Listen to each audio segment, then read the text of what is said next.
of a long association with motorsport. We're here on the national circuit this weekend, so let's have a look at an onboard lap from one of our drivers, Alexander Graf.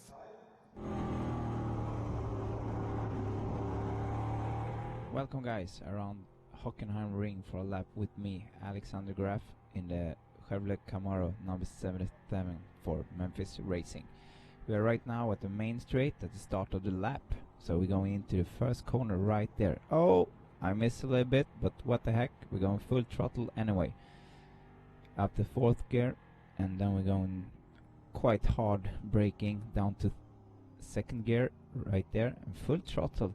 Right now you can see the car is pendling a lot because we have a lot of power. It's almost 450 horsepower is those NASCAR cars, so it's tricky to handle everything without any kind of stabilization like ESP or traction control or ABS for that point also. So we're going here into the third corner. It's a double right one, and right now we are in the classic part of the track where the Mercedes Tribune is. This is a tricky one also because we don't need if you go in the second gear or third gear, but I presume I'm still going to stick in the second gear. Now we're at the drag strip up the third gear into this one, cutting some curves right there. Oh, missed a little bit, but use as much as the track as is possible. Oh, and there we have a miss number 2 on this lap, but it's my first time right here, and we can see I'm going to do an overtake right there. Oh, on the outside, nice. And you can see me going through the last corner right there, trying to do as good lap as possible. But it's the first time right here, so there you got it.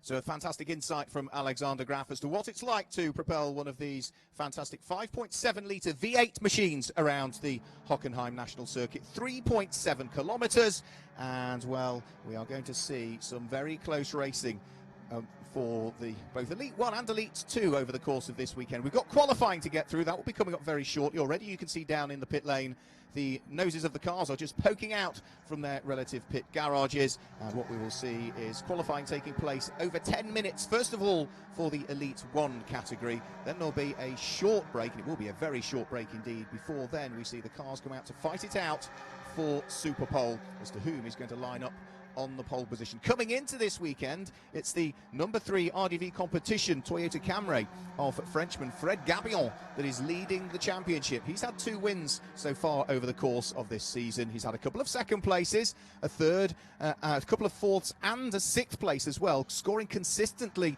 in the championship. He also went over to Canada to race in the Pinty Series as well.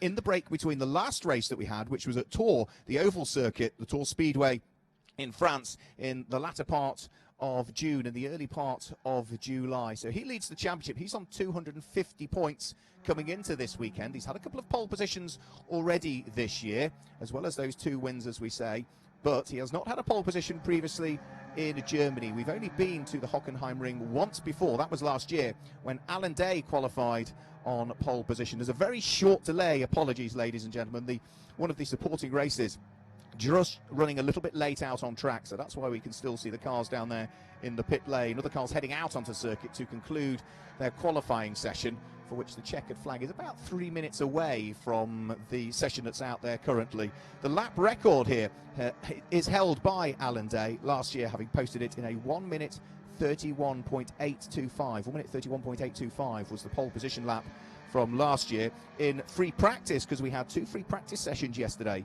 for the Elite 1 and the Elite 2s. It was in the second of those free practice sessions where Alan Day posted a 1 minute 32.290.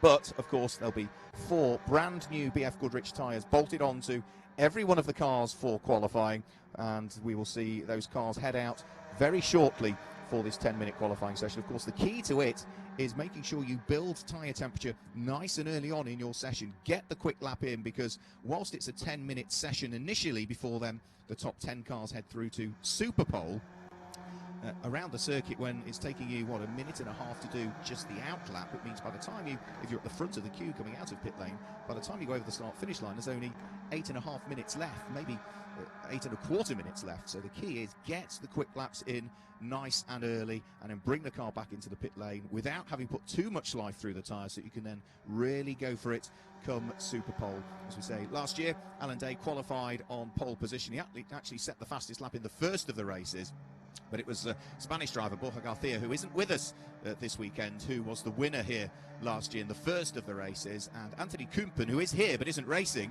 was the winner in the second of the races. Anthony Kumpen, a regular in the NASCAR Whelen Euro Series. Of course, he is a double former champion, but he had a fairly significant incident at Tour Speedway, which damaged the car beyond repair, and having a quick chat to Anthony yesterday, he's fine, but there's still a few issues. He's still got a few issues with both I think what was concussion initially with the incident, and a little bit of damage to some tendons in his hand as well. He tested the car and decided that no, he isn't quite race fit as yet. And again, having spoken to him yesterday, are you going to go to Zolder, was my question, which is of course his home NASCAR Grand Prix. That will be the NASCAR finals for this year over the course of the weekend of the 20th and 21st of October, and the answer is, well, maybe, but you know, he knows his championship is done for this year, and it may well be he makes the sensible decision just to make sure that he's fit, focused and ready to go for the 2019 season. And Anthony Kumpen, I'm sure, will be back. I think if he's not racing at Zolder, we'll get him in the commentary box for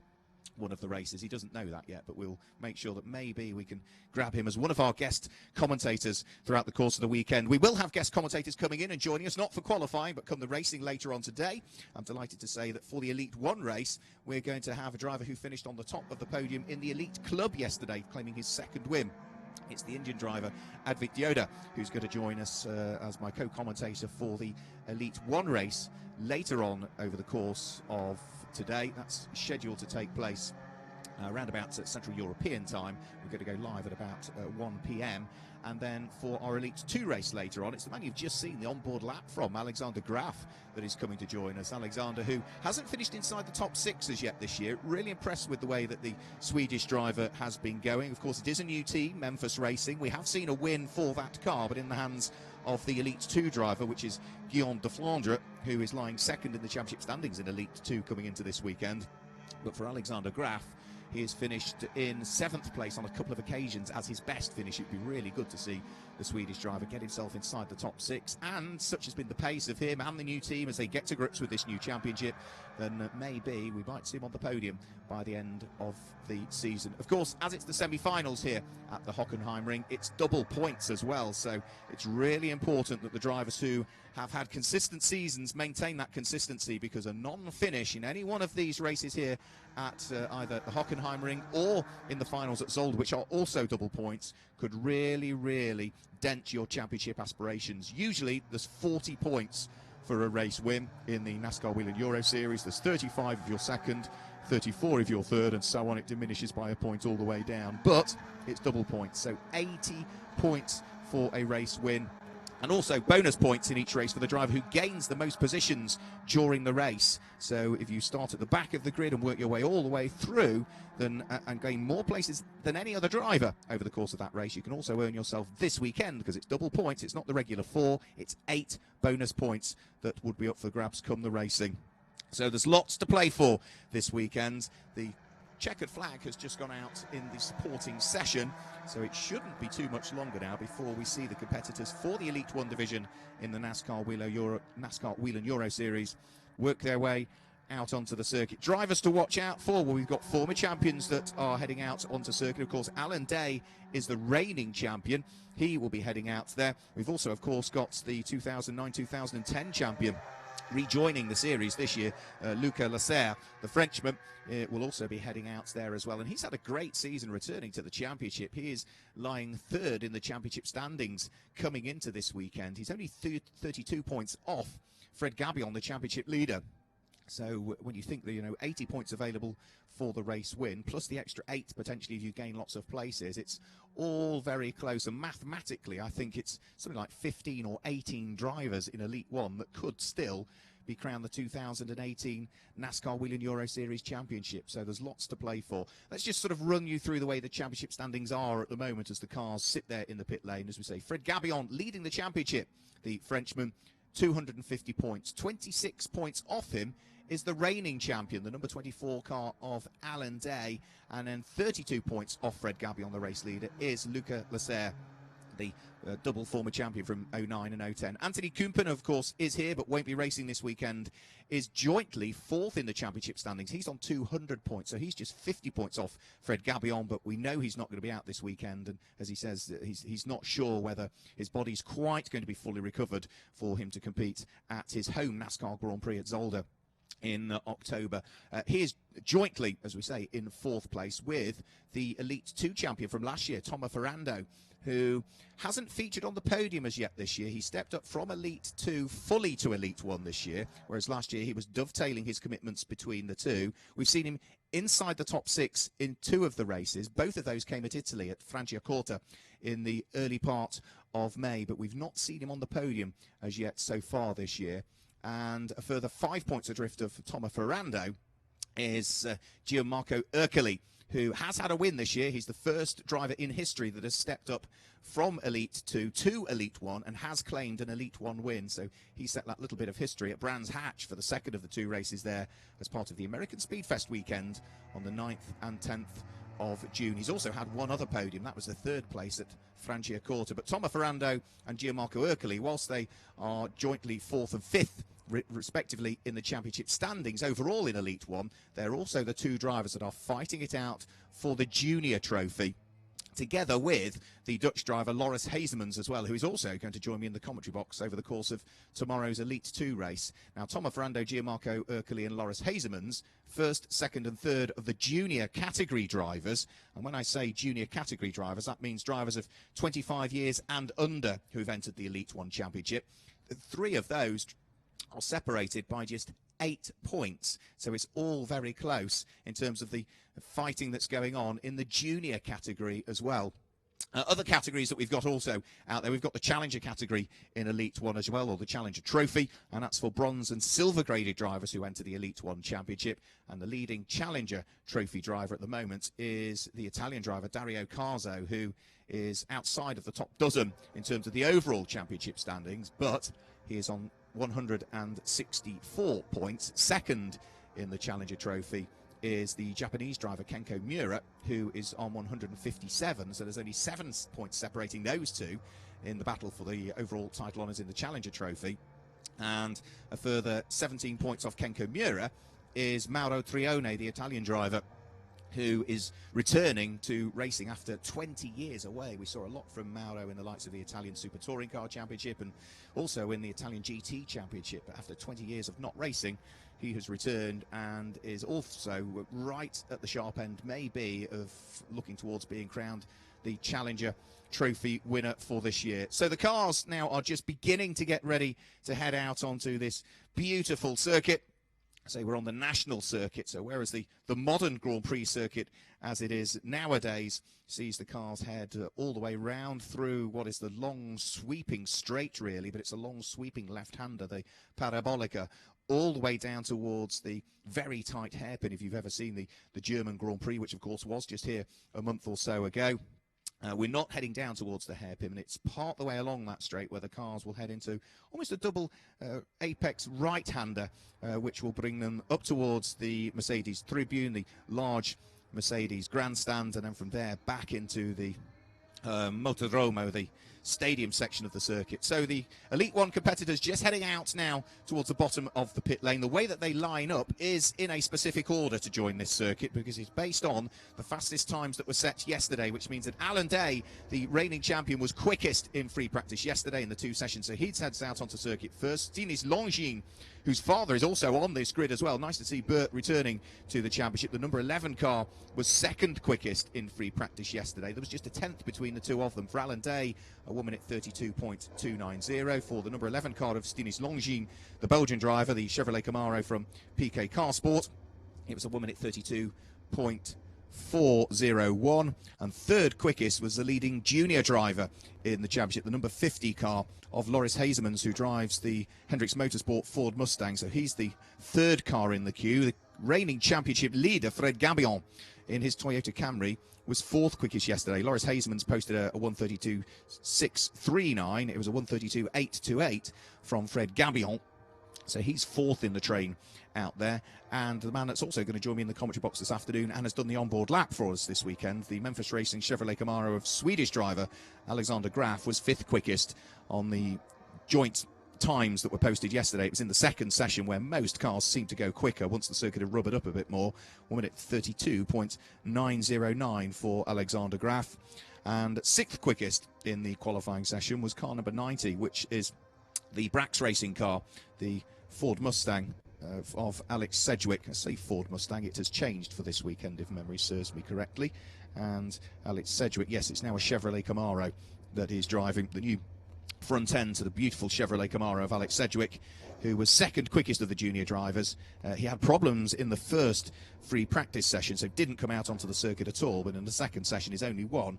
It was a 1:33.228. So there's Alan Day and Stinis Longines at the front of the queue. Brand new sets of BF Goodrich tyres on board. Loris Hazemans, the number 3 car's Fred Gabillon. There is the number 77 car of Alexander Graf, Alex Sedgwick. Number 18, Bobby Labonte, was next quickest in free practice before the blue and the Dayglow yellow car of Mark Goosens, the second of the Brax Racing Chevrolets. And you can see all of the cars now getting themselves, as we say, into a specific order. It is based on the fastest time that was posted in free practice yesterday, whether that be free practice 1 or free practice 2. For most of the cars, it was free practice 2 that sets the quickest time that they were able to post. Not necessarily, though, the likes of Stinis Longines, the number 11 car there you can see towards the right of your screen. It was the first free practice session where he posted his best time, that 1:32.4. Now, it may well be he'll have been on perhaps older rubber, or maybe had an issue, or they'd put more fuel in the car for free practice 2, but he was 1.3 seconds slower in the second free practice session compared to the first free practice session. So mixture of nationalities also in terms of the times. The Israeli driver Alan Day quickest, the Belgian driver Stinis Longines second, the Dutch driver Loris Hazemans third, then it's the Frenchman Fred Gabillon ahead of the Swedish driver Alexander Graf. Sixth quickest was the British driver Alex Sedgwick, and seventh quickest the American Bobby Labonte, of course, the 2000 Monster Energy NASCAR champion. So that's 7 different nationalities represented inside the top 7 in free practice yesterday. Also, all 3 manufacturers, Chevrolet, Ford and Toyota, represented inside that top 7 as well. And looking at the teams as well, that is 6 different teams represented inside the top 7. The only exception to that is the fact that RDV Competition, 4th quickest for Fred Gabillon and 7th quickest for Bobby Labonte. They're the only team that managed to get 2 of their cars inside the top 7 in terms of free practice. So 10 minutes, we're about to see the yellow flags removed at the front of the queue very shortly, replaced by the official with the green flag, who will wave it, and then we'll get this session underway. All of the cars heading out on cold tyres as well. There's no tyre heaters in the NASCAR Whelen Euro Series, so for Alan Day, he's at the front of the queue. He will want to build temperature in the tyres, but not by sort of slowing up and weaving around. He's going to want to push on straight away as we're about to go green in this qualifying session. And Eddie's second now. We see the green flag waved, so a little bit later than was anticipated, but the green flag waves, and out onto the circuit go the competitors for the NASCAR Whelen Euro Series. This time last year, Alan Day qualified his car on pole position. Can he do the same in 2018? 1:31.825 was the time that was posted last year. And as they head out onto circuit, then we'll see as to what they'll be able to do. All of the cars this weekend, just a beautiful little touch. All of the cars have a sticker in memory of Dennis Kleber, who was the Knauf general manager, who very sadly recently passed away. So I know there's been a lot of emotion, in particular down in the Knauf garage, but a fantastic little memory that all of the cars are sporting this weekend. So it's 10-minute qualifying practice, 5 minutes for Superpole, and the top 10 cars go through to Superpole. maybe the top 12 this weekend, because we've got a very large entry list this weekend, so we will get confirmation of that and get that confirmed with you. So very, very full entry list this weekend. We had some 28 cars take place in the free practice, and well, it's going to be very close indeed. So Alan Day and Stinis Longji looking to try and build the temperatures. They're coming around in towards what is the Sachs curve currently, so through the left-hander Sachs curve, and then from there's a little left and right kink that bring them over the top,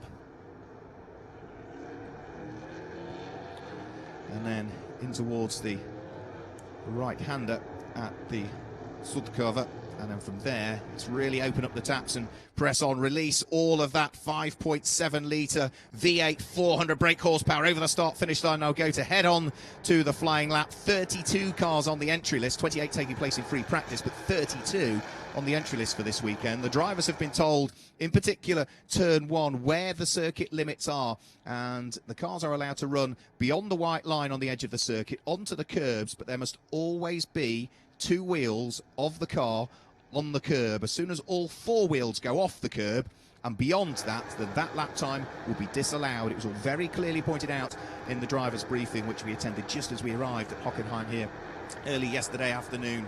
So there goes the number 31 blue motorsport car of Mauro Trioni. That's the number 50 car of Loris Hazemans. He'll be hoping for good things this weekend, Loris. He's had a second place, he's had a couple of thirds, but he's not had a win, and confirmation it will be the top 12 that will go through into Superpole. Loris Hazemans will be seeing what he might be able to do. He was 3rd quickest yesterday and was the fastest of the junior drivers, but the first of the times will be coming in very shortly, because already heading in towards the Motordrome, the stadium section of the circuit, and up towards Sachskurve will come Alan Day, Stinis Longin, and that man there, the number 50 car in the hands of Loris Hazemans.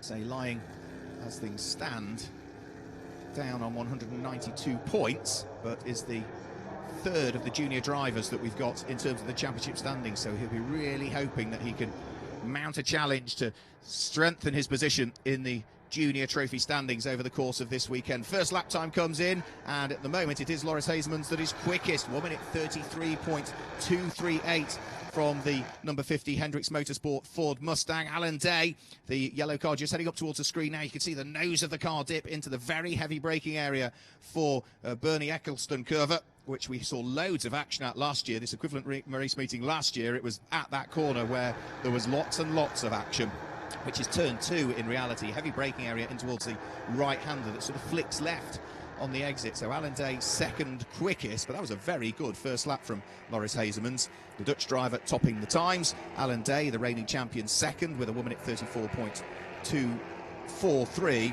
and Roman Iniesta, a very good first lap put in by the number 32 Go Fast racing car in the hands of the 38-year-old Frenchman, who finished 3rd in his championship in 2015. He's popped in a very good first lap to put him 3rd quickest currently. Double former champion Luca Lasser sitting there as 4th quickest. Gianmarco Ercoli, a winner earlier on this year, is 5th quickest. And Salvador Tinio Arroyo, returning to the championship this weekend, is currently 6th quickest. So there goes number 50.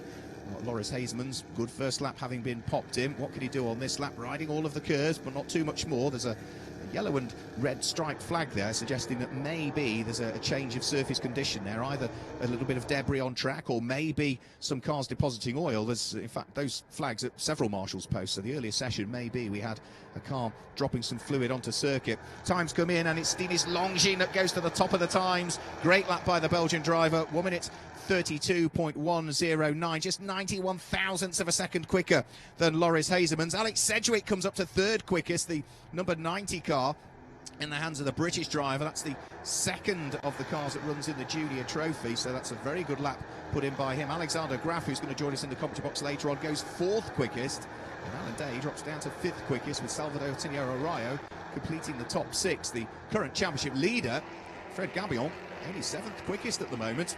So that number 11 car there, the PK Car Sport Chevrolet Camaro, in the hands of the 26-year-old Stinis Longin. He was the Elite 2 champion back in 2016, Stinis Longin. He's not had a great season so far by his standards. He's had 3 4th places, 2 of those coming up Valencia at the first round of the championship. He also scored a 4th place at Tour Speedway for what was the World Oval Challenge when we last had a race meeting, which was back on the 30th of June, where he scored that victory. But for the moment, he's looking towards a pole position, possibly, if he can hang on to it.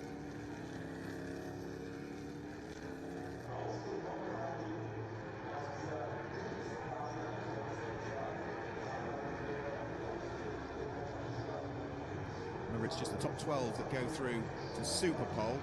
In 13th at the moment, Dario Carzo is the first of those that is not going to make it through to Superpole by 25 thousandths of a second. A couple of cars coming into the pit lane, so already Stinus Longines and Loris Hazeman's destined for the pit lane. Both of them, I think, happy with their times, and therefore just making sure they don't take too much life out of their tyres, for which there are 3 minutes and 10 seconds still to go in this qualifying session. So this car's heading for the pit lane. Alex Sedgwick is still pressing on by the look of things, as is the blue car with the Dayglow flashes. That's Mark Goossens, who again has had a pretty mixed season. He's down in 18th position at the moment, really just has not got the car hooked up. Mark Goossens, who would be thinking might be one of those again that would be right at the sharp end. He's had a couple of second places so far this year, but it's just not happened for him this season. Been involved in a couple of incidents along the way. There is the number 18 car of Bobby Labonte, just snatches the wheel in towards the double apex right-hander. Bobby Labonte is the last of the cars that's going to make it through to Superpole at the moment. He was 7th quickest yesterday in free practice. Best time that he's posted sees him 12th quickest, 1:33.661. He's only got 90 thousandths of a second though between himself and now the car that's 13th, the first that's not going to make Superpole, number 73, which is Willy Busenna. So still plenty to fight for. There is the number 18 car of Bobby Labonte, and if you look who's behind him, it's Tomo Ferrando that sits behind him. Where is Tomo Ferrando? Another driver that we would expect to see right up there. He is going to be down in 20th position, so a long way down for Tomo Ferrando, but he's got hooked up onto the coattails of the number 18 car, the 2000 Monster Energy NASCAR champion Bobby Labonte. What can he do this time through? Can he see himself work his way up through the order? Bobby Labonte comes over the start-finish line and remains 12th quickest. And as for Tomo Ferrando, well, he improves his time, but still remains 20th. It's just not happening for him by the look of things, and he's now onto what will be his final qualifying lap. So these cars are still going to keep pushing. The likes of Bobby Labonte knows that for the moment he was in the position for Superpole, but he's not. He's now dropped down to 14th. There's a spin there for the number 12 car. That's Francisco Cini, who at the wheel of his Solaris car has got a right rear puncture by the look of things. So one of those brand new BF Goodrich tyres has maybe either clipped a curb too much or caught some debris. So that's a flat tyre for him. He will return to the pit lane. Stinus Longines already in the pit lane, and knowing full well that he's quickest in this session, but it doesn't mean that he's on pole yet, because there's still the Superpole session, which is only 5 minutes for Superpole, so you've got to get out there and get the quick lap in immediately. Number 77, Alexander Graf, the Swedish driver, who gave us that fantastic onboard lap to give us an insight into what it's like to drive one of these 5.7 litre 400 brake horsepower machines around the Hockenheim National Circuit. He is currently 8th quickest now, as Alan Day goes to the top of the times. Alan Day has just popped in a very quick time, 1:31.938. That's not quite as quick as the 1:31.825 from this equivalent race meeting in 2017, but Alan Day has managed to pop in both a quicker first, second and third sector than he has previously done. And the checkered flag is now out, so there's not a great deal of opportunity for anybody to respond unless they're on a quick lap, and the sector times not suggesting that we're going to see huge amounts of improvement throughout the course of this one. Any drivers on quick laps? Well, Ken Kimura's on a quick lap, he's a long way down through the order. Bert Longines is on a quick lap, he's a long way down through the order. Watch out for Alexander Graf on this lap. He got over the start finish line before the checkered flag, and the Swedish driver through the first sector, the number 77 Memphis car, has just gone quicker than anybody has managed in this session so far. So that is a very, very quick lap so far from Alexander Graf. Can he hook it up though, is the big question. So Alan Day quickest. There is the number 9 car of Gianmarco Ercoli. He is slower through the first and second sectors than he has previously done. So for the man who is the fastest of the junior category drivers, so the man who is currently lying second in the junior trophy standings, is the quickest of the junior drivers we've had out there. Not by much, just a shade quicker than the number 50 Hendricks Motorsport Ford of Loris Hazeman's could do, but Gianmarco Ercoli aborts the lap. Alexander Graf, watch out for him, quicker than anybody through the first sector. He's gone quicker than he's previously gone through the second sector, Alexander Graf. He's going to hang on to this lap surely. He's currently 9th quickest. He's through to Superpole either way, but is he going to stamp his authority on it as he comes over the start-finish line? He has eased things off, I think, through the final sector, and therefore maybe was just seeing what he could do and push things, but the lap didn't quite come together for him. It was still an improved time. He still keeps him 9th quickest, but a 1:32.557 is the upshot for that car there. The number 77 car of Alexander Graf, who I think now knows what he needs to do and could well be one of the cars to watch out for in this Superpole session that will be coming up. So let's just guide you through, then you can see the top 10 cars in the bottom left-hand corner of your screen. We'll guide you through the top 12 that will be heading towards the Superpole session coming up very shortly. Number 54, Alan Day, was quickest, 1:31.938. As you say, that just means he's through to Superpole. Second quickest in the main qualifying session was the number 11 car in the hands of Stinis Longin. That's the PK Car Sports Chevrolet Camaro. And third quickest was number 9, which was Gianmarco Ercoli, the Racers Motorsport Ford Mustang. Fourth quickest is number 50, Hendricks Motorsport car in the hands of Loris Hazeman's. There is the classification as we see it. And fifth quickest is the number 33 Michu Motors car in the hands of double former champion from 09 and 010, the Frenchman Luca Lasserre. It's for Brax Racing, the Chevrolet Camaro, number 90, Alex Sedgwick, who is 6th quickest. 7th quickest is the Spaniard Salvador Tinio Arroyo, and 8th quickest is the current championship leader, Fred Gabion, with his RDV competition Toyota Camry. 9th quickest, but a great final lap, looking as though it was coming together. Didn't quite happen, so watch out for the number 77 Memphis Racing car of the Swedish driver Alexander Graf. And 10th quickest, Mark Goosens did get the quick lap in the end. The Belgian driver, number 91 Brax Racing machine, finishes 10th quickest. 11th, despite the spin and the puncture, Francisco Cini for Solaris. New car for him this weekend. His car we saw very little of at Tour as he managed to put it in the wall, and again the car had to be rebuilt. And 12th quickest, the last car through to the Superpole session, will be number 32, which is the Go Fast Racing Ford Mustang of Roman Iniesta. Just out of Superpole, so starting 13th on the grid. This is now the grid backwards from 13th onwards set, is number 73 Willy Bucena. 14th in the end for number 18 Bobby Labonte. I think he'll be disappointed with that. 15th quickest for number 70, making his debut in the NASCAR Whelen Euro Series, the hugely experienced German, which is Dominik Farnbacher. But you can just see in brackets at the side of his name, NC. He is a non-championship scoring driver this weekend, as is the driver in 16th quickest, which is the very quick Finn, which is Henry Tuamala, who finished in 16th quickest. 17th was number 7, Martin Dubek, the Czech driver. 18th quickest was number 2, Ken Kimura. 19th was number 37, Tomo Ferrando. And 20th was 46, Justin Kuntz. 21st was number 8, Dario Carzo. 22nd was number 24, which was Bert Longin. 23rd was Mario Trione. 24th was Jerry De Vert. 25th was Didier Beck. And 26th was the number 44 Cal Racing car of the German driver, Matthias Hauer.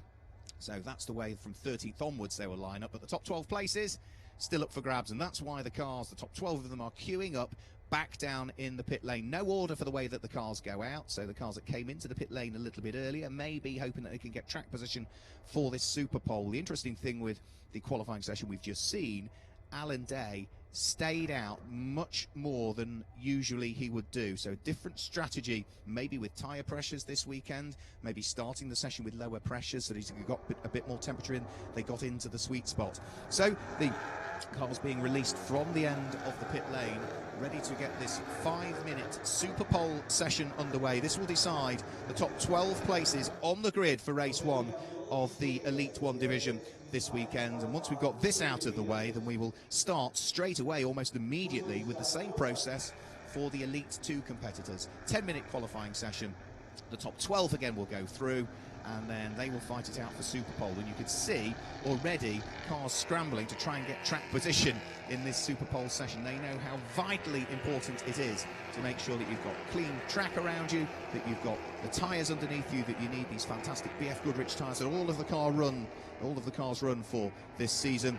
And well, for Fred Gabion, the man who will be hoping that he can keep his stranglehold on the championship. Only leads by 26 points, the Frenchman, coming into this weekend. Had a great experience out in Canada racing in the Pinty Series in August. That was his prize as a result of being the leader of this championship after we'd been to the World Oval Challenge at Tour. Also, if you were in the UK and watched perhaps the Goodwood Festival of Speed, you'll have seen that number 3 RDV competition Toyota Camry heading up the hill at Goodwood in the Festival of Speed and actually posting some very, very quick times up the hill.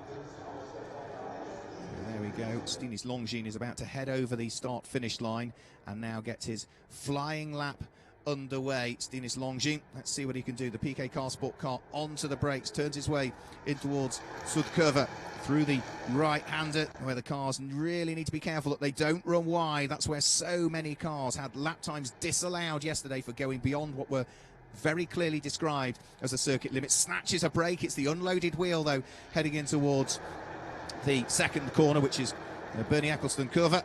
And then from there, it's starting to really press on down the sweeping straight at Parabolica is where he'll be going now. There he goes down in towards Parabolica. You see the brake light come on in towards the double apex right-hand hairpin, almost you could call it, but it's sort of double apex. It's one large arc that you take round that corner, squirt the throttle before you're very briefly onto the brakes and in towards the left-hander, directly opposite the Mercedes grandstand. And then from there, the circuit flicks towards the right once more, down the short straight.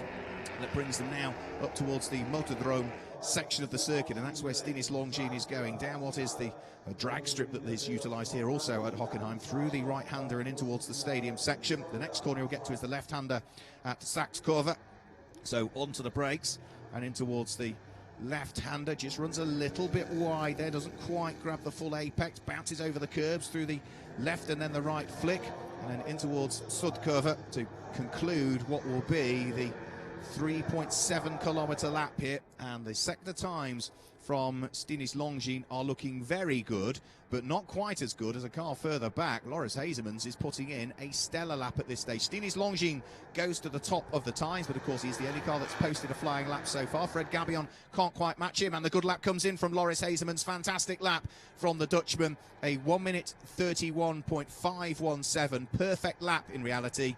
He was faster than anybody through Sector 1, Sector 2 and Sector 3, and that time is quicker than last year as well. 1 minute 31.8 last year. That's a 1 minute 31.5 that's been posted now. So the Hendricks Motorsport number 50 car in the hands of Loris Hazemans, who say has not had a win so far this year. He's come close. Brands Hatchie was second. He's had a couple of thirds. He's had a fourth as well. But the Dutchman has not as yet had a win in the Elite 1 category for this year. And maybe this weekend he can put that right. Driver who used to race Renault Clios and Audi TTs. We've seen him in TCR. We've seen him do a little bit of Blancpain racing as well, sports cars, and a little bit of debris just hanging off the left-hand side of the car there, which has sort of now deposited itself on the edge of the circuit. And as he heads up towards the conclusion of the lap, he'll look to see what he might be able to do. It looks as though on this lap, his sector times are not suggesting he's going to be any quicker. Alan Day is the man that is looking as though he's going to try and mount a challenge for pole position. Alan was quicker through the first sector than he'd previously managed. Loris Hazemans is heading towards a slower lap, I would have thought, this time through. It's just not quite come together for him. And it might give him one more lap, actually, because there are just over 20 seconds to go. So we'll get over the start-finish line. There's another opportunity here for Loris Hazemans to try and put a good lap in. Fred Gabion goes second quickest, the Frenchman, the championship leader. Down to third, though, as Salvador Tinio Arroyo goes second quickest. Fantastic lap put in by the number 56 Cal Racing Machine, driver who finished sixth in the championship last year, the 23-year-old Spaniard. Hasn't been doing the full season, Salvador Tinio Arroyo, but that is a very, very good lap. It's the first time we've seen him out, actually, since his home NASCAR Grand Prix at Valencia in the middle part of April. So a really good lap for Salvador Tinio Arroyo. Loris Hazemans is quickest. Alan Day is second quickest. Salvador Tinio Arroyo now is second quickest. Fred Gabion is third. Alan Day drops to fourth quickest. I think his lap time perhaps might have just been disallowed possibly there, Alan Day, because we saw him second quickest on the graphic and then he dropped down to fourth. So I suspect that means that maybe he just ran that little bit wide. But Tinio Arroyo with a great lap. He's not going to go any quicker this time through. His sector time suggesting that he's maybe just sort of plateaued out there in second. Needs to be careful though, because Fred Gabion could be on a good lap here. The championship leader coming into this weekend, the number 3 Toyota Camry from RDV competition, white on one side, black on the other, nice and easy to spot with its T-Pack livery as well. Turning his way through the left and the right flick, he was a little bit slower through the first sector than he had previously gone. However, his middle part of the lap was quicker than he had previously gone. Is it going to be good enough, though, to get himself on the front row of the grid? Fred Gabion comes up towards the start-finish line, heads over the start-finish line and the checker flag. It's not going to be an improved grid position. It was an improved time. A 1 minute 32.046 from Fred Gabion was better than he had previously gone, but it isn't going to see himself work his way any further up through the order by the look of things, and it now looks as though there's just 1 or 2 cars still to take the checkered flag, which includes Mark Goosens, who comes over the start-finish line now and also is not able to improve. So there were only, I think, 2 or 3 cars there on the final lap that did manage to improve their times, but Loris Hazemans has done enough here, the Dutch driver, to secure a pole position, Loris Hazemans, and he will be delighted with that. That is his first pole position in the NASCAR Whelen Euro Series for the Dutchman, and he will be delighted that he has got his weekend off to the very best possible start. We will have Loris Hazemans join us for tomorrow's Elite 2 race in the commentary box. So it's the number 50 car of the Dutchman that qualifies on pole position, the Ford Mustang, with a time of 1 minute 31.517. That car there with a great first lap, and that's only his 5th ever qualifying session that he's managed to qualify on pole for, Loris Hazemans, so he'll be hugely pleased with that. And it's another junior trophy driver that's second quickest. Salvador Tinio Arroyo, the number 56 Cal Racing car, was second quickest with a 1 minute 31.970. So the junior category drivers, those 25 and under at the beginning of the season, showing maybe some of the more experienced drivers the way to go here at Hockenheim Ring. Third quickest is the championship leader, Fred Gabion. Don't rule him out though come the race, 1 minute 32.046. And fourth quickest, the reigning champion, which is number 54 Alan Day, with a 1 minute 32.272. Fifth quickest, number 11 Stinis Longin, with a time of a 1 minute 32.322. Sixth quickest, the Brit, number 90 Alex Sedgwick, with a 132.553. And seventh quickest, number 77, the Swedish driver Alexander Graf for Memphis Racing, 1 minute 32.693. Eighth quickest, that's where we see number 9 Gianmarco Ercoli with his Ford Mustang in a time of 1 minute 32.809. Luca Lasserre is being shown as the graphic changes as 8th quickest, but the time is not at this stage shown on the graphic, as you can see. 9th quickest is going to be number 32 Roman Iniesta with a 133.996. 10th is number 12 Francesco Sini, 134.312. Stinis Longin 11th with a 132.322. And Fred Gabion now showing down as 12th, actually, so the graphic has changed. So it may well be that some of the lap times that we had originally seen.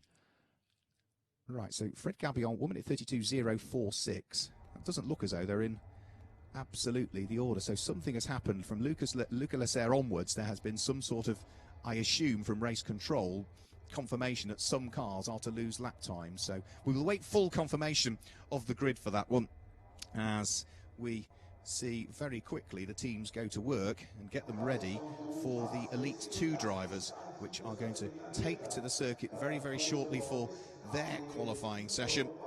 And for some cars, it means that there is no change of driver taking place, because there are a few drivers that do both Elite 1 and Elite 2, the likes of the number 2 Alex Caffey Racing Toyota Camry. Kenko Miura will once more be driving that particular car, but he's not the only one that does both Elite 1 and Elite 2 as well. The likes of the number 46, we didn't really mention it come the qualifying session, but the man who was 6th in Elite 2 last year, Justin Kuntz, the German driver, at his home NASCAR Grand Prix. The 20-year-old will also remain behind the wheel of the number 46 car. And the likes of number 73, Willy Busenna, will still be driving in the Elite 2 session, but he jumps out of the 73 and jumps into the 37. So both of the sort of Knauf Racing teams will be ready for the switch of the 26-year-old Frenchman.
So the cars now beginning to get themselves ready for the Elite 2 qualifying session. The tyres will not be changed on these cars. The way it works is that each car will get 4 brand new BF Goodrich tyres for qualifying. Those are cold tyres for the Elite 1 drivers. They remain on the car, so they're already nice and warm when the Elite 2 drivers get on board. Those 4 tyres see the whole car through the qualifying sessions, and then after qualifying, the tyres are then split. 2 of those tyres will go to the Elite 1 driver for the weekend, and the other 2 brand new tyres go to the Elite 2 driver for the weekend. The other tyres that, of course, the car needs, because it needs 4 for each driver, have to be carried over from a previous round. So tyre conservation and preservation is also a real consideration for this weekend, as it is every race weekend in the NASCAR Whelen Euro Series. So Loris Hasemans, what a fantastic result for him. Loris Hasemans is one of those drivers that has come out of the NASCAR Whelen Euro Series driver recruitment program. So if you're a budding racing driver out there, or a racing driver, and you want to get involved in the NASCAR Whelen Euro Series, then there's no better way than submitting your racing resume to NASCAR Whelen Euro Series. So you can log online onto the Euroseries.com website, look on the driver recruitment program, submit your racing resume there. There is a free test coming up in October, early October. There is a free test that is available for those drivers that are accepted for that test, having submitted their resumes online to the NASCAR Whelen Euro Series. And then from there, you know, the likes of Loris Hasemans is one of those drivers that did exactly that. He looked at Euro NASCAR, thought it was a good option for his career, submitted his resume, did the test, is now a full member of the NASCAR Whelen Euro Series. And as we say, it's been going so well so far this year. Loris Hasemans coming into this weekend, he is lying, some 7th place in the championship standings, but 3rd of the junior category drivers. Those ahead of him, the likes of Gianmarco Ercoli and Tomo Ferrando, are former Elite 2 champions, so they've had a lot more time, a lot more experience in the car. So Loris Hasemans only doing his 5th weekend of racing in reality, rounds 9 and 10 of the championship, and clearly showing the young man has got some talent, to say the least. And when I say young man, he's just some 20 years of age, is Loris Hasemans. So the cars for Elite 2 lining up in the pit lane, a bit more of a scramble to get out there to find track position for this one, because there is no set order that the cars head out of pit lane for this one. Again, the same process, a 10-minute qualifying session, a brief pause in the middle, where the top 12 cars will then, after that first 10 minutes, go through to fight it out for Superpole. And as we say, with the tyres already warm, let's see what they might be able to do. In Elite 2 last year, it was Ulysse Delceau that qualified on pole position, the Frenchman, and we see Ulysse Delceau out at the wheel of the number 3 RDV competition Toyota Camry that was driven by Fred Gabillon, the Elite 1 championship leader in the session that we've just had. Well, Ulysse Delceau, that very same car, leads the Elite 2 championship. It's been a great season for him, a fantastic tour, his home NASCAR Grand Prix. Ulysse managed to score a double victory there, only his 2nd and 3rd ever victories in the NASCAR Whelen Euro Series, but he's another driver that has had really good consistency so far this year. There was one race where that didn't quite happen, and that was the 2nd of the 2 races at Valencia, where he scored just 8 points, finishing way down in, what would that be, 29th position at Valencia. But other than that, he's had a couple of wins, he's had a 2nd, he's had a 4th, a couple of 5ths, and a 6th as well. So watch out for that number 3 car. It should go well in the qualifying session as the green flag waves, and out they head onto the circuit now. Other cars that will be going well, we need to keep an eye towards the car of Guillaume de Flandre, who is at the wheel of the number 77 Memphis racing car, the 23-year-old Belgian driver, runner-up in the Belgian Kart Championship some years ago. He finished way down in the championship last year, but did take a win as well, Guillaume de Flandre. So this year he really has stepped up to the mark and is just 24 points adrift of Ulysse Delceau coming into this weekend. And another car we need to keep an eye on also is Florian Venturi, who is another very quick, rapid youngster as well. He's at the wheel of the number 32 Go Fast Racing Ford Mustang, driver who finished 3rd in the 2017 French Formula 4 Championship. Just 17 years of age still is Florian Venturi. So he's another very quick driver. Cars heading out there. There's number 37. That will have Willy Busenna on board for this run. Red flags, though, already coming out by the look of things, and that is because we have got at the end of the pit lane an incident there, and it looks as though, well, not quite sure what happened there. The cameras didn't pick up on it, but that's the number 66 car in the hands of the Austrian driver, Clermont Spadovitz, that clearly has had a problem. Now, has he come out of the pit lane, lit the rear tyres up, I would imagine. The car has spun inwards to the barrier, looking at the gravel that's all across the circuit, and as he's spun inwards to the barrier, he's made contact, that's spread gravel and bodywork of that car all over the circuit. So with very little in this time in this qualifying session, that is not what we want, because the clock stopped with 8 minutes and 46 seconds to go on it. Nobody has posted a time as yet as a result of that early red flag. Once we get the incident cleared away, which shouldn't take too long, Clarence Berovit's car already, as I can see through the windows of my commentary boxes, under its own power, making its way back in towards the pit lane. There's a bit of clearing up of bodywork and sweeping up of gravel needing, but 8 minutes and 46 seconds with all of the cars in the pit lane is what is left to go in this qualifying session. The cars at the very front of the queue are going to take almost a minute and a half, a minute and 3/4 to do just the out lap. So by the time the car at the very front of the queue heads on to the start of its first qualifying lap, there's only going to be 7 minutes to go. So there we can see the sweeping up. There is, well, crumbs, there is a lot of gravel, is there not? I think you can just see there. Maybe the tyre marks on the right-hand side of your screens might be the tyre marks that Clarence Berovit's left there as he rotated the car, but as he's made contact with the barriers, it's not really damaged the car. It was more sort of cosmetic damage to it, but the gravel has gone everywhere by the look of things. It looks worse than it is. You know, that's the fiberglass panels on the sides of these cars. There's a little bit of damage to the air ducting by the look of things, you can just see there, but the car did, under its own power, make its way back down towards the pit lane. Now, a few of the cars are being pushed back into its garage. The number 37 car you can just see being pushed back there. That is 26-year-old Willy Busenna, who is another former champion, is Willy Busenna. He secured this championship back in 2009. He was the Elite 2 champion in the NASCAR Euro Series, as it was badged then. And there's another car which is still poking its nose out of the garage. That's the number 50 car of Dietrich Seyersens, who shares the car that Loris Hazelman's managed to put on pole position for the Elite 1 race. But I think other than those two cars, and of course the car of Clarence Berovit, I think everybody else is accounted for. Lots of sweeping to be done, but that is not going to take a while just to sort that out, is it? You can see gravel all over the circuit, right at pit lane exit as well. So the marshals and officials here at Hockenheim are going to work. Beautiful day here in Germany, and yeah, all across the circuit as well. You can see it. It's not just at one part. It has spread itself from the very left to the very right of the circuit. So lots of officials, but also now the mechanical sweeper coming out as well to try and clear it up as quickly as it possibly can be done. So let's just sort of run you back through the way the championship standings are then at the moment. The number 3 car of Ulysse Delceau for RDV competition, his Toyota Camry, the Frenchman, leading the championship. He was 4th back in 2017, as we say, has now claimed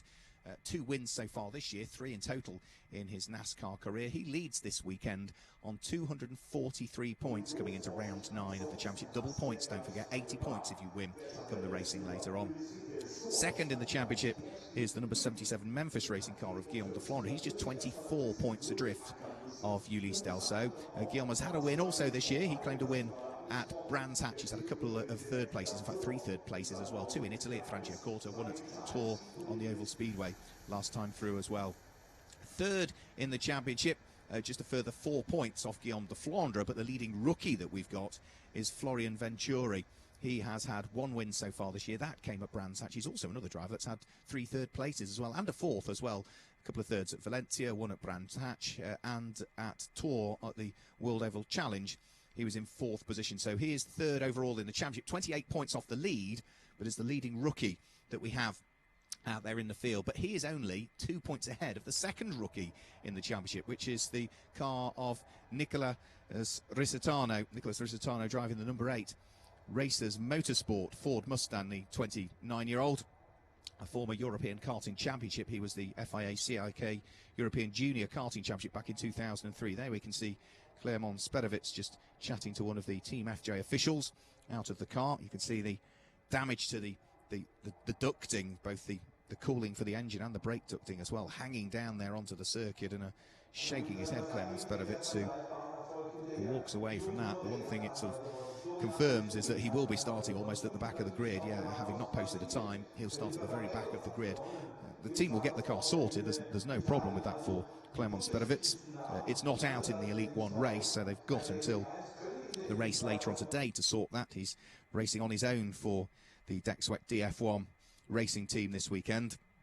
The 44-year-old who is a rookie to this championship, but he's also eligible for the Legend Trophy as well. The Legend Trophy is for bronze drivers aged 40 and over that enter the Elite Championship.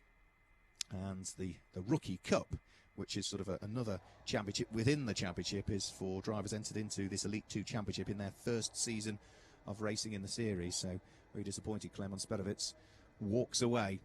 The Austrian driver who we saw out at Brands Hatch was the only other round that we saw him out at so far this year, where he managed to scoop up points in both of those races. He was 23rd in the first of the races, and in the second of the races he was 20th at Brands Hatch, but he's going to start way back in something like, what's that going to be, 32nd position on the grid as and when it's officially issued later on. So Nicola Risitano, we're saying, is 4th in the championship. 5th in the championship is Willy Busenna, the 2009 champion. He's at just a further 2 points adrift of Nicola Risitano. So between 3rd, 4th and 5th in the championship, Florian Venturi, Nicolas Risitano and Willy Busenna. There's actually only 4 points between those three drivers. It's all very, very close indeed.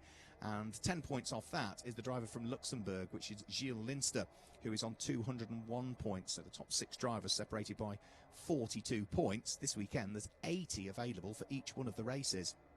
So if you think 160 points on offer this weekend, that means you have to work your way down in terms of the championship standings. 160 points to someone like Max Lancer, who is 132 points off the race lead. Mathematically, this weekend could be leading the championship if things went terribly wrong for everybody else ahead of him. So it really, this double point system for both the semi-finals and the finals really does open up the championship.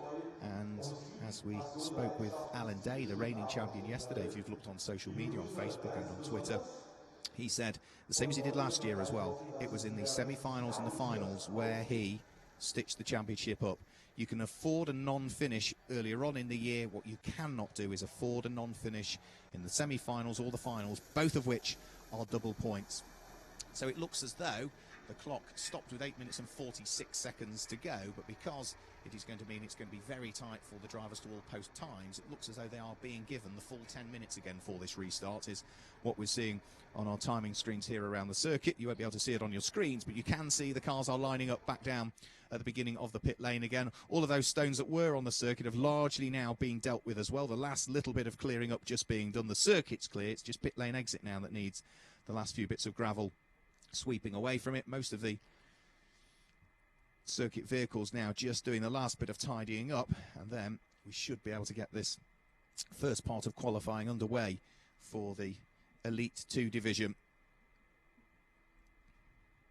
It's nice to see some new drivers joining us in Elite 2 for this weekend. The number 1 Alex Caffey Motorsport car, we saw it being driven by Henry Tuamarlen in the Elite 1 session. But it's now Jesse Vartiainen that will drive it in this one. Driver who we've seen racing in the Camaro Cup in Finland previously, so that's a number 1 car. Also joining the championship for this weekend, the number 24 PK Car Sport car, the Elite 1 qualifying session. It will be Belgian driver Paul van Poorlaat that drives that car in this session. The number 33 Mission Motors car, another driver that's new to the championship this weekend. The Finnish driver Ian-Erik Varden, who we've seen racing in the likes of V8 Thunder cars in Sweden, in Finland in the Camaro Cup, and in Legends also in the Camaro Cup as well, the little 5/8 scale motorcycle engine cars. Renzo Calzanetti comes back to the championship at the wheel of the number 47 MRT Nocentini Ford Mustang for this weekend. He's been racing on and off in the NASCAR series since 2013. We've also seen him out racing in the things like Seat Leon Supercopa in the past. Joining the number 56 Cal Racing team, Salvador Tinio Arroyo put a great lap in Elite 1 qualifying in the number 56 car. That's handed over to the German driver, who is, I think, the oldest driver we've got in the field this weekend. Such is the variety. What, from 17 years of age, Florian Venturi, who's the youngest, up to 67 for Thomas Fritsch, a driver who used to race in what was the BPR Global GT Series back in the 80s and the early part of the 90s, when the World Sports Car Championship sort of disappeared and BPR took it over. Used to race a Ferrari F40 in that many years ago, did Thomas Fritsch. He joins the championship this weekend and is also a non-championship driver, so ineligible to score championship points. And another driver that rejoins us this weekend, the number 70 Michelin Motors car. We saw Dominic Farnbacher, the hugely experienced German, take over that car for Elite 1. For Elite 2, it's Mirko Schulzis who drives the car. Mirko, a huge amounts of experience, actually. We've seen him out racing in WEC in the World Endurance Championship. He's done a lot of racing over in America as well, in the IMSA Series, in the United Sports Car Series, amongst others as well. And he is a former class winner at Le Mans as well. Back in 2011, he took a class win at Le Mans. So another driver that joins the championship for this weekend. So they're the new drivers for this weekend, or those that are returning. Lots of familiar names as well. The Elite 2 record in qualifying is 1 minute 33.649, set last year by Ulysse Delso, his first ever career pole position for Ulysse Delso. Well, at the wheel of that number 3 RDV Toyota Camry. Can he do it here now for Ulysse Delso? He's had a good season. He leads the championship coming into this weekend. His equivalent race meeting last year, whilst he set the pole position, we didn't see him finish inside the top 5 places in the first race. However, in the second race here at Hockenheim last year, he finished in 2nd position, and that was actually his 3rd second place of the year, Ulysse Delso.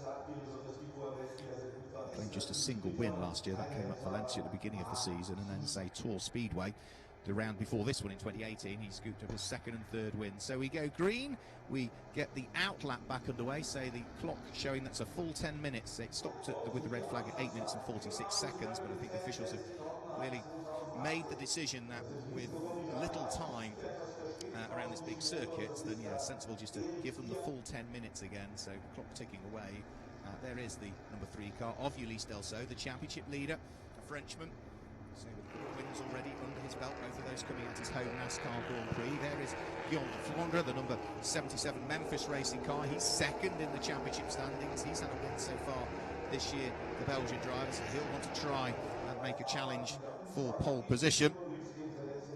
Ulysse Delso was quickest in free practice yesterday. Guillaume de Flandre was 4th quickest at the wheel of that number 77 car in free practice yesterday, but there was only half a second between the top 4 cars in free practice. It was all very close. In fact, Ulysse Delso, the fastest free practice time was just 0.015, 15 1/1000ths of a second quicker than the time that number 32 Florian Venturi posted. So it was very close in Elite 2. It is, without question, the most unpredictable division in the NASCAR Whelen Euro Series, with many of the drivers competing in it, all more than capable of scoring victories. So the outlap's now completed. On to the flying laps they come. Guillaume de Flandre up towards turn number 1. Sudkurve turns his way through the right-hander, nice and neat and tidy. A little bit of dust just flicked up as they go past the point at which the gravel has been swept off the circuit, following the problem for Clermont Sperovitz. Number 11 car there following him around the circuit is Felipe Rebello. Good to see Felipe out and hoping for a good weekend. He had a really good middle part of the season. He took a win at Franciacorta. He also had a 2nd place there as well. Great weekend in Italy. And at Brands Hatch in the UK, he was also 2nd. But since then, it's sort of gone off the boil a little bit. He had problems and retired from the 2nd race at Brands Hatch and didn't feature really much inside the top 10 in either of the races at the World Oval Challenge. So back to the road courses, maybe might see a resurgence of the Brazilian driver Felipe Rebello. He's making his way through on towards what very shortly will be the Motodrome, the stadium section of the circuit. Through the right-hander, just nicely grabs the apex, runs wide but not too far onto the curbs, onto the brakes and in towards Sachskurve, following number 77 car around the circuit of Guillaume de Flandre. That might just mean that the two of them hook up a good time by the look of things. Felipe Rebello is looking very good on this lap, I've got to say, at the wheel of the number 11 car, quicker than anybody through the 1st sector, quicker than he's previously gone through the 2nd sector. And as they now head over the start-finish line, Felipe Rebello, has he hooked the lap together to head towards pole position? Yes, he does for the moment. Felipe Rebello goes to the top. Paul Guillaume goes second quickest. Great lap for the Frenchman at the wheel of the number 73 Knauf racing car there. So Paul Guillaume with a 1 minute 33.849. Florian Venturi is the leading rookie we've got currently on inside the top 10 with a time of 1 minute 33.939. And Guillaume de Flandre is fourth quickest. Ulysse Delso pops in his first qualifying lap and gets himself provisionally second quickest in this session. So it's the Brazilian from then the Frenchman, another Frenchman, Paul Guillaume, ahead of yet another Frenchman, Florian Venturi. Then it's Guillaume de Flandre, the Belgian driver, Willy Busenna, another Frenchman, Kenko Mura is seventh, the Luxembourgish driver, which is Gilles Linster, is eighth. Great to see Jesse Valtierna making his debut in the NASCAR Whelen Euro Series. The Finnish driver, the non-championship driver, is currently ninth quickest. Tom Bowman, the former world cycling champion, completes in the top 10 ahead of Pedro Bonnet and Maxime Pampel. So that's the order of the top half dozen or so. Dozen really, as we look towards the number 73 car of Paul Guillaume here, who is on for a reasonably good lap, quicker than he's previously gone through the first sector, quicker than he's previously gone through the second sector.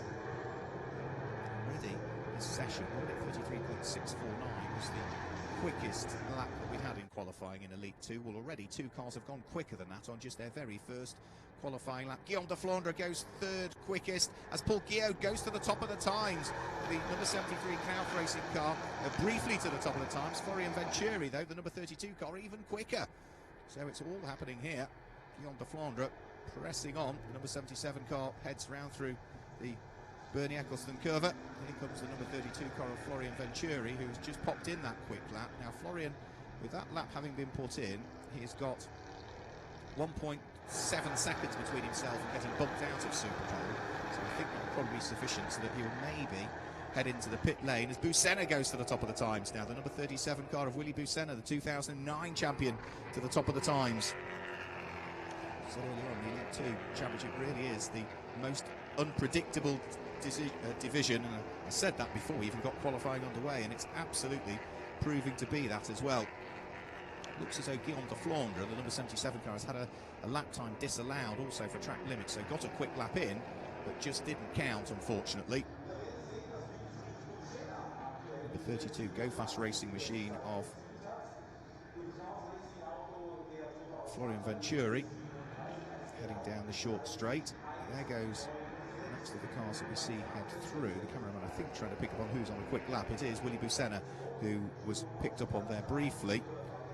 Ulysse Delso is maybe the one that could do something a little bit slower through the first sector, quicker than anybody through the second sector. There is Willy Busenna. His sector times not suggesting that he's going to do anything at this stage as Felipe Rebello goes to the top of the times. The number 11 PK car sport car of Felipe Rebello, the Brazilian driver at the wheel of the Chevrolet Camaro, to the top of the times. The number 37 car of Wilfred Busenna, the sector times not suggesting that that's going to really upset the apple cart. Into the pit lane comes Ulysse Delso. Just briefly saw his Toyota Camry heading for the pit lane. Over the start-finish line comes Willy Busenna. The lap time now is slower than he has previously done. The checkered flag is still 3 minutes away from coming out at this stage.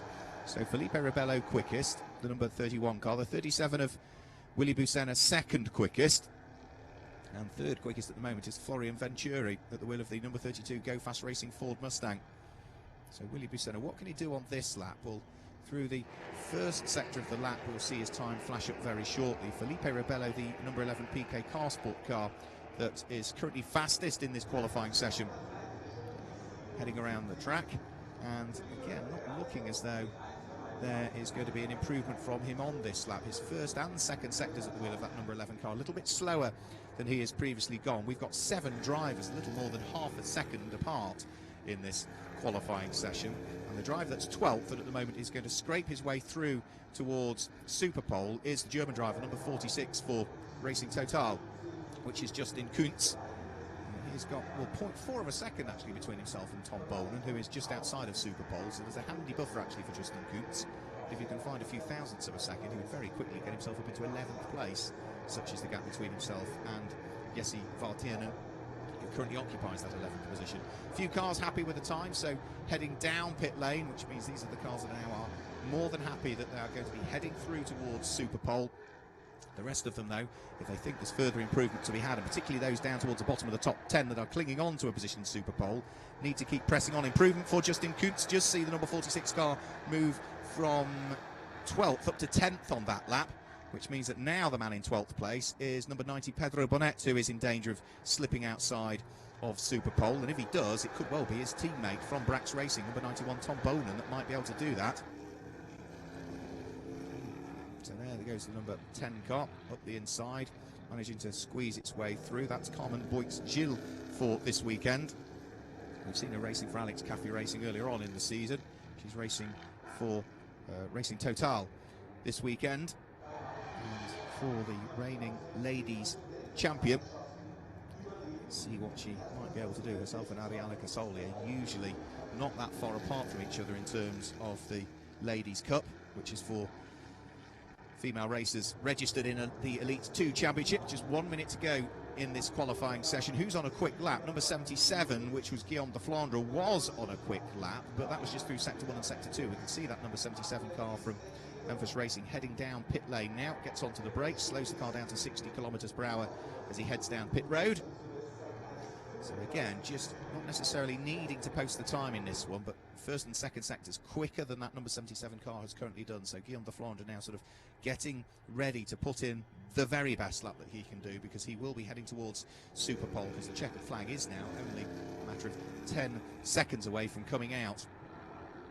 Looks as though that car there, Kenko Miura, will also head through towards Superpole. Another rookie in the championship, having his first full season in the NASCAR Whelen Euro Series, the Japanese driver. At the moment is currently 7th quickest.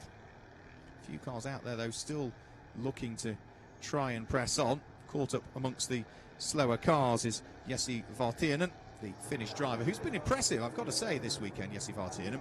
Yes, he's been used to racing big V8 engine cars in the Camaro Cup Finland previously, but 8th quickest on his debut in the NASCAR Whelen Euro Series, which means he's heading through to Superpole, and maybe there's a bit more to come from him there, is mightily impressive to say the least. Checker flag is now out. There are not really any other cars inside the top half dozen or so that are looking as though they're going to improve their lap times this time through. Any cars that are outside of the top 12, which maybe are not going to head through to Superpole, also don't look as though there's a great deal more to come from them as well.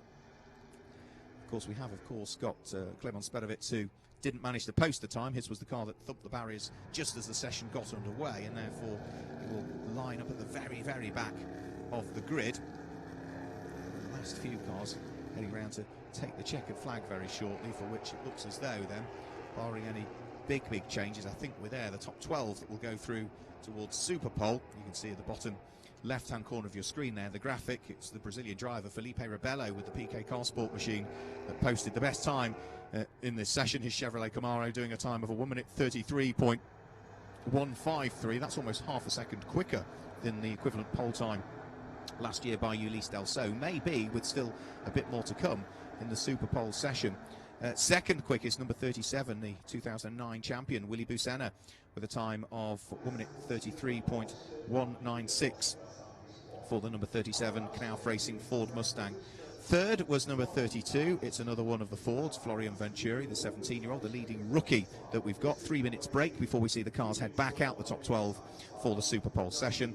And fourth quickest, it's the second of the Knauf Racing Fords in the hands of the 18-year-old Paul Guillaume, with a time of 1 minute 33.507. Fifth quickest for number 3, the championship leader, Ulysse Delceau, 1 minute 33.553, but that still safely sees him through to Superpole, and that's all you need to do in the first 10 minutes of the session. With sixth quickest being his main championship rival, number 77, which is the Memphis Racing Chevrolet Camaro in the hands of Guillaume de Flandre, 1 minute 33.556. Seventh quickest, number 2, Kenko Miura, with a 1 minute 33.710. Eighth quickest is the Finnish driver, Jesse Vartiernen, with a time of 1 minute 33.867. There you can see the full graphics now as well. Ninth quickest is 41 Max Lancer with a time of 1 minute 33.890. 10th quickest, number 44 for Cal Racing, Gilles Linster, 1 minute 34.102. 11th quickest, number 46 Justin Kuntz with a 1:34.132. And Pedro Bonnet in 12th quickest is the last of the cars, his Brax Racing car, to head through towards the Superpole session. The Belgian driver managing a 1 minute 34.302. So out of Superpole and therefore lining up 13th on the grid for the first race, subject to any other penalties, but 13th in that session, so the first of those that didn't make it through to Superpole. Number 91, Tom Bonan, with a 1:34.533. 14th quickest, number 27, Pierluigi Veronese, with a 1 minute 34.767. 15th quickest, number 8, Nicolas Risitano, might be disappointed actually not making it through to Superpole, I would have thought. The driver that lies 4th in the overall championship standings, not the session he would have wanted. 1 minute 34.791. And 16th quickest, he'll be as pleased as punch with that. Number 99 is Advait Dioda, with the Indian driver, with a 1 minute 35.030. 17th quickest for number 7, another driver that arguably might be disappointed, Maxime Pampel, with a 1 minute 35.431. And 18th quickest is number 24. Joining the championship this weekend is Paul van Poelaert. We can't give you the times, though, because the graphic has disappeared, and rightly so, because very, very, very quickly, there we go, already cars are heading back out of pit lane. The top 12 go back out for Superpole. Is all very quickly. Teams literally just get the opportunity to see the cars in the pit lane, a quick check of everything, that all of the pressures and the temperatures are all where they need to be, a quick check of the tyre pressures as well, maybe just releasing a bit of air pressure out of the tyres to get the BF Goodrich tyres back in the sweet spot, because of course as the tyres heat up, the air pressure inside increases. That means that the tyres then move out of their ideal operating temperature, so by reducing the pressures in the tyres, it gets the tyre back in the sweet spot again, and that is all the teams really get time to do before this session instantly is back underway. This will decide how the top 12 line up for our Elite 2 race, which is scheduled to take place later on this afternoon. If you're watching in Central Europe, we go live at 17:10 CET, with the race scheduled to get underway at 17:20, to be held over 17 laps, or just over 62 kilometres here at the Hockenheim ring in Germany. So do we see Ulysse Delso grab a pole position as he did here in the 2017 championship round? And are we going to see maybe somebody else try and pip him for pole positions? Because Ulysse Delso has had 2 poles this year. Guillaume de Flandre has had a pole position at the wheel of the number 77 Memphis racing car. Felipe Rebello has also had a pole position as well over the course of this season. So they are the drivers that have set pole in each one of the qualifying sessions that we've had so far this year. Already they are over the start-finish line and on to the flying laps at this stage, and the sector times is what we need to look towards. You can't see them on your screens, but with other information that we have alongside us, we can pick out the cars, as can our TV director, that are on the quick laps. And already on to a quick lap, by the look of things, has gone the number 11 PK Car Sport machine in the hands of Felipe Rebello. We saw the pace that the Brazilian driver had earlier on. This is Jesse Vartiernan that we're looking at now, the black car with the blue flashes to it, the Finnish driver who, as we say, has been mightily impressive. I've been hugely impressed by what I've seen of Jesse Vartiernan. Not caught up with him as yet this weekend, but we will hopefully be able to see as to whether he has got anything more that he can throw at this one. Ulysse Delso, the white and black car, in the hands of the championship leader, the Frenchman. 2 wins so far this year, both coming on the ovals at Tours. He's not had a road course win. Pressing on. The sector times looking as though he is on a reasonably good lap. Not quite as good as others that are out there at the moment, though. Paul Guillaume is the one at the wheel of the number 73 Knauf Racing Ford Mustang that is probably, for the first flying lap, going to head towards the top of the times. One driver that won't on this first flying lap is going to be number 32 Florian Venturi, because we're hearing from race control that he's already had his first lap time disallowed for exceeding the track limits. So the track limits are where the curbs are. At least 2 wheels of the car always have to remain in contact with the curbs, which means the car can ride over the curbs, and it could be the right-hand wheels of the car that are on the curbs, and the rest of it is beyond the curb line. But if all 4 wheels are off those black and white curbs that you see as the car exits a corner, lap time will get disallowed. Paul Guillaume has indeed gone to the top of the times. The number 73 Knauf Racing car, that's the black car with those light blue flashes. There we go. There is Paul Guillaume. Great first and second sector from him. Sees him towards the top of the times with a 1 minute 33.1 1:80, and a bit like we had in the Elite 1 session. We're sort of half a second quicker on the BF Goodrich tyres this year than the equivalent race meeting last year. Same compound of tyre, different manufacturers, same compound of tyre though, but the teams and their respective drivers have managed to find half a second. That is a staggering performance improvement compared to last year. So number 73, Paul Geode, on another good lap this time through. Maybe not quite as quick as the number 11 PK car sport car of Felipe Rebello, though. But Felipe Rebello, I think, doesn't have quite as much clear traffic around him. So that might just compromise the lap for the Brazilian driver. He's quicker than anybody through Sector 1. He's gone better than he's gone through Sector 2. Number 37, which is Willy Bucena, who we were briefly looking at, is being followed around the circuit by his teammate Paul Geode, who through the first sector the number 73 car is seeing an improved time. He hasn't quite managed to get the second sector quite as quick as he did earlier on, and therefore that might mean now he has to relinquish pole. In fact he does, yeah. Ulysse Delceau goes to the top of the time, so the championship leader number 3 for RDV competition, the Toyota Camry, to the top of the times, the Frenchman, into the 1 minute 32s as well. Very, very quick time from Ulysse Delceau. 1 minute 32.856 is now 3/4 of a second quicker than he managed in pole position for last year as well. Checkered flag already out as well, so very quickly that 5 minutes has been gone through. And Ulysse Delceau, is he going to hang on to pole position by the look of things? He got over the start finish line before the checkered flag. Justin Kuntz, 3rd quickest, has taken the checkered flag. Florian Venturi, 4th quickest, has taken the checkered flag.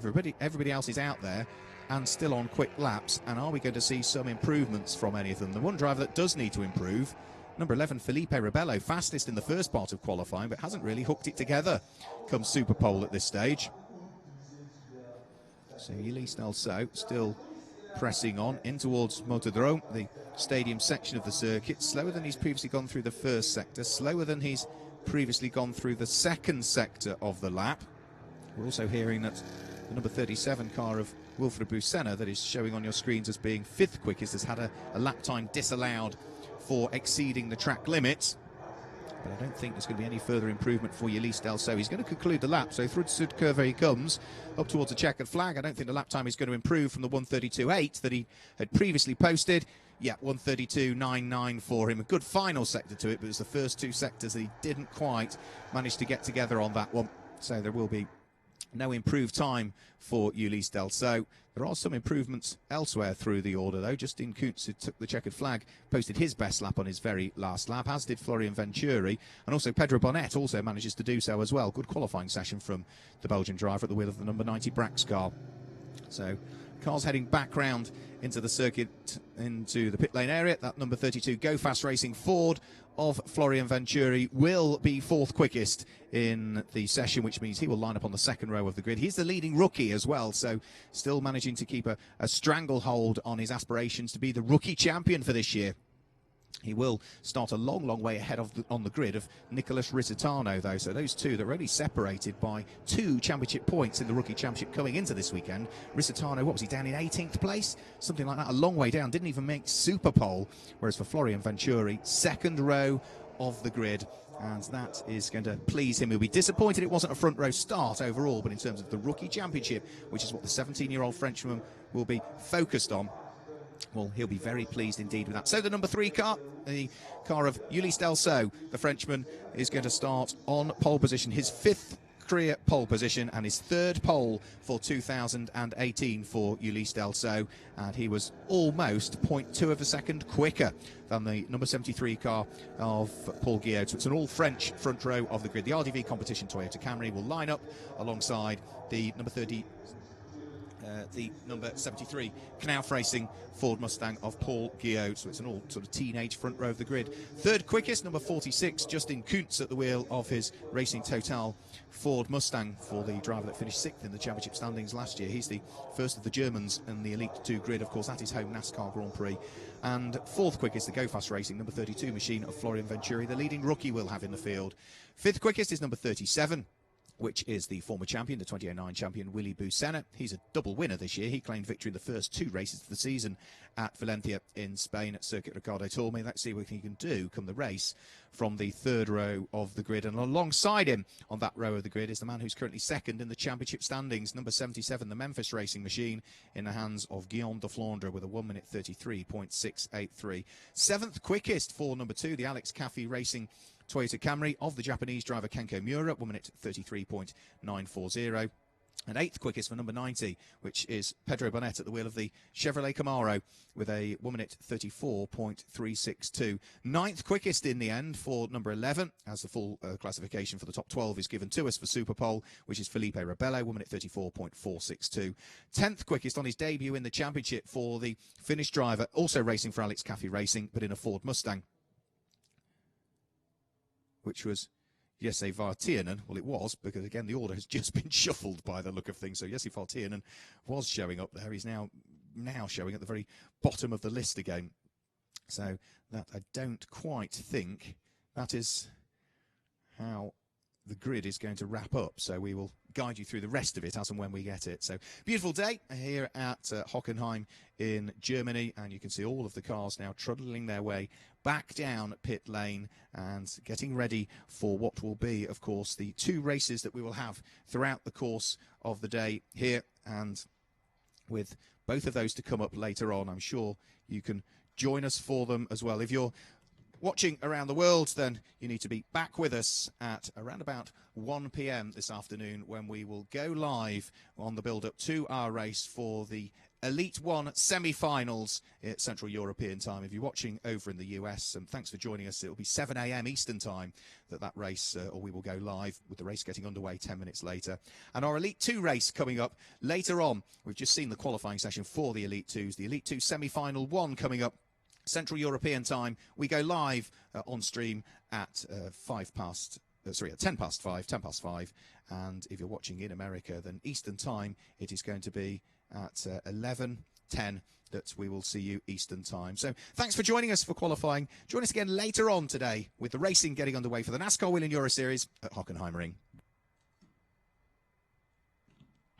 The 2018 NASCAR Whelen Euro Series returns to the circuit when we head to Hockenheim over the weekend of the 15th and 16th of September.